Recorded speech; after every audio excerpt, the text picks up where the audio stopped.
Primate, wohin? Wohin? Nichts?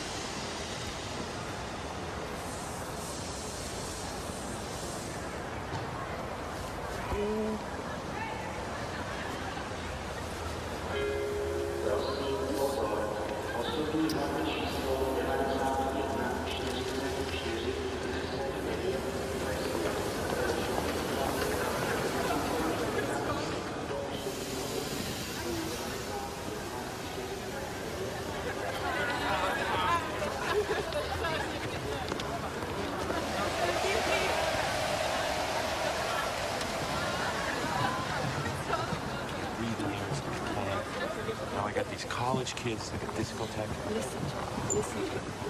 I'm sorry.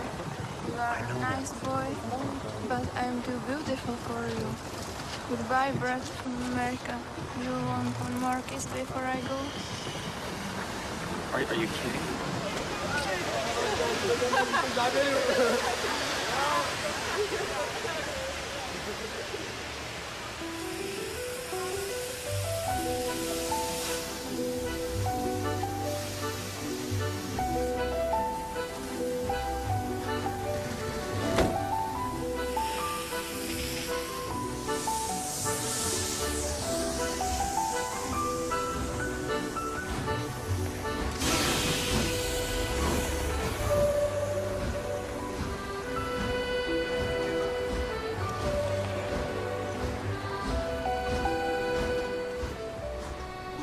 I'm here tonight to tell you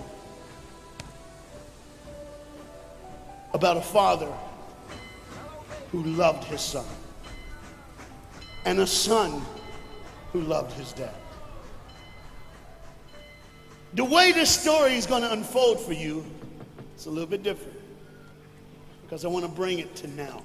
You see, a dad would go home and he would go by the school, and every now and then he would pick up his son and say, "Son, why don't you go to work with me?" The boy loved that. And when his dad would just come and pick him up, he was the happiest boy ever. He knew that he would get to spend the afternoon with his father at work, and he would get his coat and they would walk, and he would bring hot chocolate for his son for it's really cold, and they would go through. But this boy was different. This boy would see things. This boy wasn't normal. And when they were walking one afternoon going to where dad worked, this boy would notice things that other people wouldn't notice. He see things other people wouldn't see. He sees a man in a bathrobe in the middle of the street who's yelling at a second-story window. He sees a woman who's very angry at him and doesn't really want to hear what he says. This boy, as the rest of the world hustles by, he slows down. He sees the hurt and the pain. He sees the anguish and the sorrow. He sees the window close and a desperate man trying to get his work out.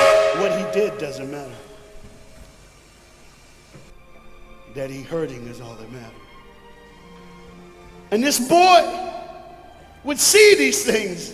His father rushes and gets him by the hand and says, "Let's go, we'll be late."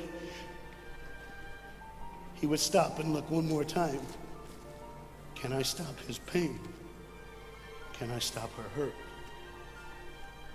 But the boy loved his father. They would go and they would catch the trolley. I think that's what you call it here. We call it a tram. Yeah, I don't know the words, but he would get on there with his dad, and the boy would just notice people. He would look, and that day, one particular, he noticed something as he got on the train. To explain something, as you can hear, there's a train coming, and I got to get through this before the train gets here. He saw a man, he saw a woman. He saw that the man seemed very happy and the woman seemed very sad, and he couldn't understand why they could be together and one be happy and the other be sad. He couldn't understand that, but the little boy knew that there was something wrong. He had this feeling, this instinct that was amazing, how he cared for other people. But he loved none other than his father. He knew his daddy loved him. And as he watched the world and their hurt and their pain, he knew that he would always have a father. But even notice this. I need you to understand as you hear this story and get involved in the life of this man and his son. I need you to notice that there's no mom. As they walked through the woods, the boy would say to his father, Dad, what will I do when I grow up? What will I get to do? Will I get a cool job like yours? How will I work? He said, I don't know, but I want to change the world. I want to do something great. I want to do something wonderful. I want to help people. I want to do something that could change the lives of anyone. I just want to be that great. I just want to do something good. And as he walked with his dad would say, son, you will be great. You will be awesome. You will change the world. Your life is going to be incredible. There was a train coming. There's always a train coming. The train is called life. We're all on the train of life, just riding. Whether we realize the truth or not, whether we realize what's happening or not, we're all on that same train tonight. Only God has saw it fit for us to be in the same room, in the same car, for such a time as this. When they get to the edge of the train track, he could see where his father worked. You see the bridge? That's what his dad did. You see, the bridge was very, very important. Boats needed to come to the harbor to get off their goods so they could make money. But trains were coming with people going from one town to the next. Not many cars in Europe, so they couldn't use a lot of that. So many people, not enough roads, so everybody used that train to get from the town to town to get to work and to get home. And one day the train was coming by. What you have to understand is that boy loved going to work with his dad. He would stay right by the river's edge and he would do what he loved to do the most. Let me explain that. He loved to fish. Anybody like to fish here? Oh, all the guys go, The dad looks at his boy and he says, son, now remember the rules. You got to stay right here because I can see you from the window right here. Don't get out of the sight of this window because you got to stay there so I know you're safe. Get you something good to eat. But as you can hear, the train's coming. The father's job was cool. If I wasn't a preacher, I wouldn't mind doing that. Get to work. Get grease on you. Even if you didn't have to, you just squirt it on you like you feel like you did something. That's what I would do. There was a boat coming in the harbor. Timing is very essential. I'll go ahead and give you the key. The key is this. There's always a light. Everybody say light. Say it again. One more time. There's a light that the train conductor needs to see. If that light is green, he can go. If it's red, he must stop. You see, God has given us road signs in our life that we must read. Lines that tell us to go and lines that tell us to stop. Whether we read those and believe them or not is up to us. That's why some of you have fallen and you cannot get up. But tonight, that's why I'm here. The boat needed to come through, so he called, and the man said, okay, I got time. It's a long time before the train should come. So he pulls the lever, as you just saw, and the big, huge stone steel bridge, the gears started turning. They started cranking the steam. All of a sudden, gears are moving, and that big, huge bridge is just starting to go up. As it rises higher and higher, he has to watch and make sure everything's set, everything's good, everything's fine. As he looks out the window, he can see everything, but the dad, being a good dad, keeps one eye on his work, but the other eye on his baby. One eye on the world, but the other eye on his children. You think God doesn't know where you are? He keeps one eye on his world and one eye on his child. No matter what you've done or where you've been, it's one eye on the world, but the other eye's on you. He's watched you and he's kept you. Even though your train is coming down the track, he understands that. And even though sometimes, I don't want to get ahead of myself. See the red light? He didn't see it. So many times we don't see the red light. See, to just say the train was early. The boy can hear and see the steam. And he looks and says, Daddy, the train. Daddy, the train's early. Daddy, you got a daddy. Hey, Daddy, the train. Daddy, the train's coming. But the dad was looking at the gears, making sure he had enough oil, making sure there was enough steam to get the bridge back down for the train. And the boy knew one thing. Now listen, the boy knew that his dad one time showed him where the trigger was. It was a red lever. If he pulls it, that the train bridge would collapse down fast and the train would be able to come across. All the boy knew was there were people on that train. There were people that needed to be saved. There were people that had, some of them just with their friends having a good time, like everything's fine. They did not know that the bridge was up. They did not know what was coming. They're just living their life like you and me, just going down the road, just being our own thing, doing our own thing. And the dad all of a sudden hears the train coming. He looks and then he said, oh, my son. He looks out and his boy's gone. He's like, oh my God, where's my son? Where's my son? He got to figure out. He looks back just in time to see his son trying to save the day. All he had to do was pull that lever. He reaches in to pull it, and the boy pulls too far, and he falls in the hole. Now it's on the father. And God the Father, did you hear me? God the Father has to make a choice. It's his now. Do I save my son, or do I save the world? But they don't even know. They don't even know. The greatest decision of his life. He could blame it on them not seeing the red light. He could blame it doesn't matter anymore. Pull the lever, save the world. Leave it up, save your son. For God so loved the world that he gave his only son.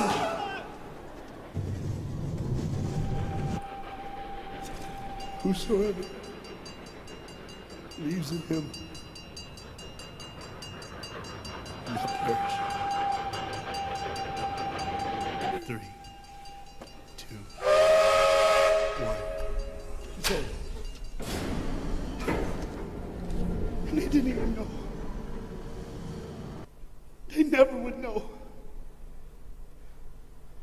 They didn't even know. The train goes by. It's fine. Everything's cool. The bridge is down. Just like always. It's always going to be down. Are you hearing me tonight? He gave his only son. For God so loved the world that he gave. And you know what's amazing? I wonder what God did right when his son died on that cross. When he breathed his last breath. When he took that breath and he breathed and it was over. Here's what the Father would have looked like. They didn't even know, just trying to think of their life. Just trying to figure out what they're going to do next. Just thinking about the person they're going to see, the people they're going to hang out with. Just trying to be, just loving, caring. Doesn't matter if you're blind. Doesn't matter if you're putting on a little more makeup, trying to look pretty for somebody, or just wearing another mask. It doesn't matter. God gave his son for you. What will I do when I grow up? Where will I go when I grow up? What can I change? And there was a girl in the bathroom on the train, liquefying her heroin to shoot up one more time. He died for her. He died for her. But in one moment, are you listening? In one moment, the Bible says everybody gets a chance. In one moment to see the look of the Father when he knows when you realize what he did for you, when you realize the sacrifice, when you realize he let his son die so that you can live, when you realize what he did, no matter what you're doing, no matter where you're at in this life, no matter what you're a part of, you gotta stop. You gotta stop. Even if it's for 1 second and think, my God, he did it for me. He did it for me. And I pray to God you drop what you're doing. Drop what you're doing. With all the pain and the hurt and the sorrow in the world, he did it for you. That's why you're so quiet. You see the train's coming. The train's coming. Everybody has things, you have ways of I don't want to do that. I don't want to, but why do I keep doing it? Even Paul said, why do I do? My flesh tells me, and I do what I know is wrong, and I don't do what I know is right. You got to understand tonight, the fight is on, and we can win. We become more than conquerors through Jesus Christ. And I'm not preaching just for me, I'm preaching on behalf of you. But what you got to understand is, there had to be a moment in those 3 days when Jesus died on a Friday and rose again on a Sunday. There had to be this moment. Go ahead, look at the screen. When it was just God and his baby and his son.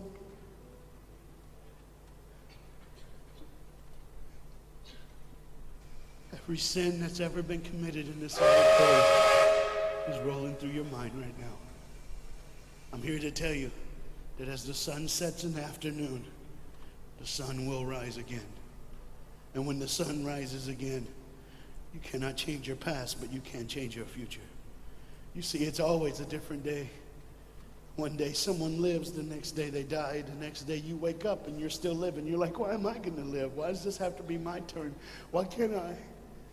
You can just preach. I could have stopped, but I need you to see the whole picture here.